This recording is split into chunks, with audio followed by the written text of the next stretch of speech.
Hello बच्चों, इस video में हम लोग क्लास 10th मैथ्स का सिलेबस देखने वाले हैं 2025-26 का। तो आपके 7 यूनिट्स हैं। ठीक है, तो सभी 7 यूनिट्स में से जो जितने भी मार्क्स का एग्जाम में आने वाला वो दिया हुआ है यहाँ पर। नंबर सिस्टम आपका 6 मार्क्स का आएगा, अलजेब्रा 20 मार्क्स का आएगा, कोऑर्डिनेट ज्योमेट्री 6 मार्क्स का होगा, ज्योमेट्री 15 मार्क्स का होगा, ट्रिग्नोमेट्री 12 मार्क्स का होगा, मेंसुरेशन 10 मार्क्स का होगा, स्टैटिस्टिक्स प्रोबेबिलिटी 11 मार्क्स का होगा। टोटल होगा 80 मार्क्स। अब देखते हैं हर एक यूनिट में चैप्टर्स कितने हैं।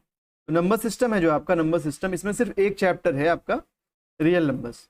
ठीक है, ये रियल नंबर सिर्फ और सिर्फ एक ही चैप्टर है इसमें। तो इसमें जो आपका होता है basically fundamental theorem of arithmetic जो लिख रखा है, तो इसमें बेसिकली आपका एलसीएम, एचसीएफ और फैक्टराइजेशन रहेगा और प्रूफ रहेगा। तो अब यहाँ से 6 मार्क्स का आता है तो ज़्यादातर ये प्रूफ तो आता ही आता है। ठीक है, कभी 3 मार्क्स में आ जाता है, कभी 5 मार्क्स में आ जाता है। अगर 5 मार्क्स में आया तो आपका 1 मार्क्स का एमसीक्यू हो जाता है। ठीक है, और या अगर 3 मार्क्स में आया तो हो सकता है 3 एमसीक्यू दे दें। ठीक है, 3 एमसीक्यू दे सकते हैं, या फिर 3 मार्क्स का ये आ गया 2 मार्क्स का एलसीएम एचसीएफ का कोई क्वेश्चन दे सकते हैं। ठीक है, मतलब बेसिकली एलसीएम एचसीएफ और ये प्रूफ ये आना ही आना है आपके एग्जाम में। ठीक है, तो ये 6 मार्क्स का हो गया। अगर आप ये चैप्टर अच्छे से तैयार कर लें, मतलब काफ़ी ईजी चैप्टर है, और ये प्रूफ भी आप जो है मतलब कोई इधर उधर जाना नहीं है, एक पूरा सेटअप होता है कि ऐसे ऐसे प्रूफ करना है। तो आप ये अगर समझ लें अच्छे से तो आपका 6 मार्क्स तो एकदम कन्फर्म हो गया। ठीक है, अब आते हैं दूसरे यूनिट पर। ठीक है, तो दूसरा यूनिट है अलजेब्रा। अब इसमें कितने चैप्टर से पहले वो देखते हैं। तो एक चैप्टर तो हो गया पॉलिनोमियल। ठीक है, इसके अलावा दूसरा chapter pair of linear equation in 2 variables, quadratic equations और अरिथमेटिक प्रोग्रेशंस। ये 4 चैप्टर्स हैं इसके अंदर। ठीक है, यानी ये जो आपका 20 मार्क्स का आने वाला है इसमें 4 चैप्टर आने वाले हैं। ठीक है, अब ऐसा ज़रूरी नहीं कि सभी चैप्टर से 5 मार्क्स का है, ऐसा कुछ ज़रूरी नहीं होता है। टोटल मिला करके 20 मार्क्स का आपका पेपर में आएगा।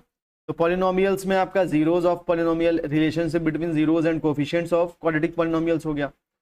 ठीक है, और ये सब डिटेल में पढ़ेंगे हम लोग। ठीक है, और फिर pair of linear equation in 2 variables. यहाँ आपका पेयर ऑफ लीनियर इक्वेशन रहेगा 2 वेरिएबल्स में, कंसिस्टेंसी इनकंसिस्टेंसी बताना होगा।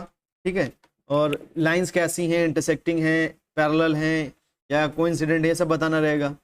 कि बाकी अलजेब्रिक कंडीशंस हैं उनके लिए a1/a2 not equal to b1/b2 और इस तरह से 3 कंडीशन आएंगी। Solution of pair of linear equation in 2 variables.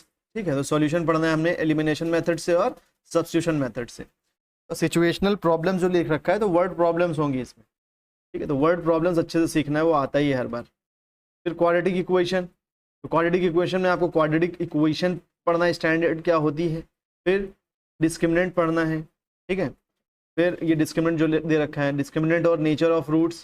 ठीक है, सिचुएशनल प्रॉब्लम वही वर्ड प्रॉब्लम्स रहेंगी आपकी इसमें। ठीक है, फिर आते हैं एपी में। तो एपी में आपको समझना है एपी क्या होती है, फिर derivation of nth term and sum of nth terms of AP and their application. ये तो डेरिवेशन भी है nth टर्म का और सम ऑफ nth टर्म्स का। ठीक है, और हालांकि ये आता नहीं है, लिख रखा है सिलेबस में, लेकिन ये पूछा नहीं जाता एग्जाम में कभी, लेकिन फिर भी सिलेबस में है तो आपको एक बार पढ़ना तो चाहिए ही, अगर दे दिया तो। ठीक है, कुछ भी नया हो जाता है। ठीक है, इस बार पेपर काफ़ी अजीब आया था ना, तो कुछ भी नया हो जाता है। बाकी डेली लाइफ प्रॉब्लम्स मतलब वो वर्ड प्रॉब्लम्स ही रहेंगी आपकी। ये हो गया आपका यूनिट नंबर 2, इसमें से 20 मार्क्स का आएगा 4 चैप्टर मिलाकर। तो यूनिट नंबर 3 आपका कोऑर्डिनेट ज्योमेट्री। यहाँ आप देख सकते हो कि आपका सिर्फ एक ही चैप्टर है इसमें। इस 6 मार्क्स का आपका आ जाएगा कोऑर्डिनेट ज्योमेट्री। कोऑर्डिनेट ज्योमेट्री में आप कह रहेंगे डिस्टेंस फार्मूला है, सेक्शन फार्मूला है सिर्फ इंटरनल डिवीजन का। तो यही बेसिकली 2 फार्मूला है इसके अंदर जो आपको पढ़ने हैं। ज्योमेट्री में आया तो ज्योमेट्री आपका 15 मार्क्स का है। इसमें कितने चैप्टर्स हैं पहले वो देखते हैं। तो चैप्टर एक है आपका ये ट्राइंगल्स और एक है सर्कल्स। तो 2 चैप्टर हैं इसके अंदर ज्योमेट्री के अंदर जो 15 मार्क्स का आएगा मिला करके। ठीक है, तो ट्राइंगल और सर्कल। तो ट्राइंगल के अंदर क्या है आपका, तो ट्राइंगल के अंदर आपके प्रूफ्स हैं। If a line is drawn parallel to one side of a triangle intersect the other 2 sides in distinct point, the 2 sides are divided in the same ratio. ठीक है, बीपीटी थ्योरम है, basic proportionality theorem या Thales theorem, वो आपको पढ़नी है। ठीक है, बाकी इनका प्रूफ नहीं है, कुछ और थ्योरम्स वगैरह उनका प्रूफ नहीं है, तो आपको सिर्फ उनको पढ़ लेना है कि क्या होती है। ठीक है, तो प्रूफ यही एक रहेगा। ठीक है, बीपीटी है, बेसिक प्रोपोर्शनलिटी थ्योरम, जो आप पढ़ोगे, या थेल्स थ्योरम भी बोलते हैं इसको, कि ये भी बहुत बार पूछी जाती है। ठीक है, इंपॉर्टेंट है, जो प्रूफ्स हैं वो इंपॉर्टेंट है ज्योमेट्री के। यहाँ पर तो कोई प्रूफ वगैरह नहीं है, सिर्फ स्टेट कर देना, तो ये आप पढ़ोगे इसके बाद अगला जो इसका चैप्टर है सर्कल, तो सर्कल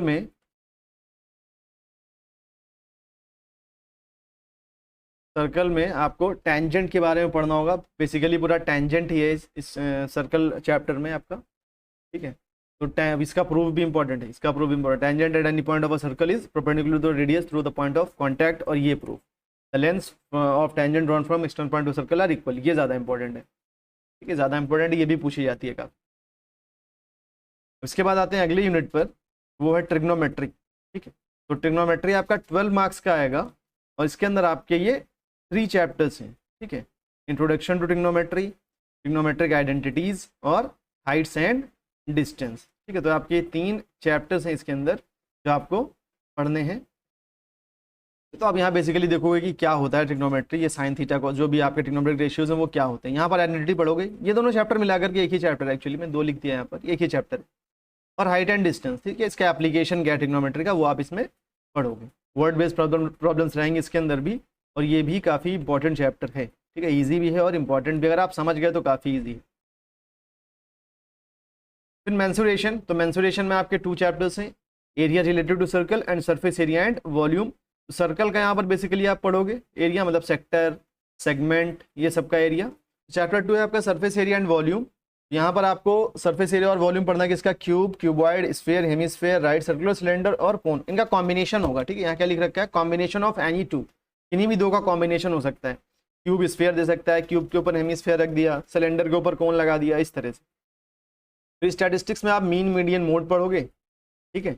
और फिर प्रोबेबिलिटी में आप बेसिक प्रोबेबिलिटी, काफ़ी इसी चैप्टर है ये, ठीक है। तो ये स्टैटिस्टिक्स और प्रोबेबिलिटी भी यहाँ से ज़्यादातर क्वेश्चन मीडियन या मीन से आता है, या मोड निकालने को आ जाता है, तो ये 5 नंबर में क्वेश्चन आता है इसका, ठीक है, स्टैटिस्टिक्स से। और प्रोबेबिलिटी तो काफ़ी इजी है, ठीक है।